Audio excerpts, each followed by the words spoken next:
that UFOs are limited to this country. Very often people ask me, how come I never hear about UFOs in other parts of the world? How come we only hear about UFOs in America? Well, UFOs are not an American phenomenon. They are a worldwide phenomenon. That's one of their most dramatic characteristics. The first major wave of sightings, and sightings tend to come in very intense series over a couple of months over a given region of the world. The first such major wave occurred over Scandinavia in 1946. There was a major wave in this country in 1947, mainly in the western states. And then there have been waves in the US in 1950, 1952, and so on. And there have been intense concentrations of sightings in Africa, in Latin America, in Mexico, in the Soviet Union, in the People's Republic of China, Australia, New Zealand, and on and on and on. I don't know of any single country that has not had a series of UFO sightings.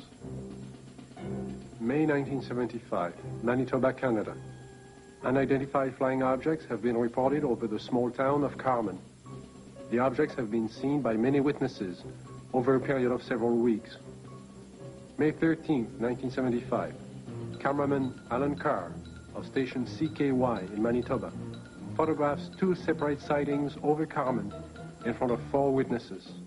The first sighting occurs at approximately 10:30 p.m. The object appears to be stationary just above the ground. Then, almost simultaneous with a flash which appears in the sky, the object moves north at blinding speed. Only when the film is later analyzed in slow motion does Carr realize what he has captured photographically. Approximately an hour later, a second sighting occurs. The object appears over a group of trees and moves from left to right at an apparently low relative altitude to the horizon. Again, slow motion analysis provides a fascinating study of this unexplained event.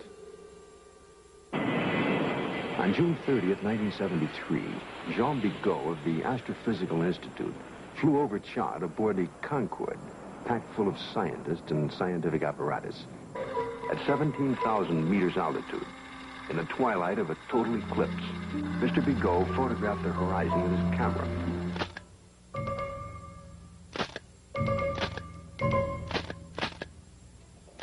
When the photo was enlarged, one of the slides showed what you're now seeing. If you look closely at this photograph, it resembles exactly what has been cited by many Americans during 1973 and 74. Although NASA takes no official position as to the UFO phenomena and their probable explanation, nevertheless, there remains on the record several unexplainable sightings by Gemini, Apollo, and Skylab astronauts. The first sighting occurred during Gemini 4 in June of 1965. Astronaut Jim McDivitt suddenly spotted a cylindrical object with arms and antenna. And when seen against the day sky, it appeared white or silvery.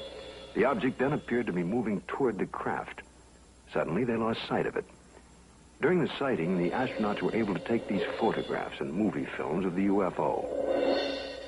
Gemini 5, later that year, after 3 days and 5 hours into their mission, were contacted by Houston Control Center, advising the astronauts that Houston had picked up and was tracking another object, which was pacing Gemini across the entire United States. They estimated the UFO between 2,000 to 10,000 yards from the craft, and as large as the Gemini craft itself. Because of the limitations of viewing area aboard their capsule, no visual contact was made. Radar continued to track the object until they passed the Ascension Islands in the Atlantic. It then disappeared. Gemini 10 crew, Collins and Young, picked up objects traveling together in orbit. A positive identification has, to date, not been made. This photo was taken during the Gemini 11 flight on the 18th revolution, 27 hours and 47 minutes after liftoff. September 13th, 1966. This UFO was tracked visually and recorded on film by the crew, and is truly considered unidentified by the photo interpretation experts at NASA. Perhaps the strongest and most spectacular of all the sightings took place aboard Apollo 11 on its way to the moon.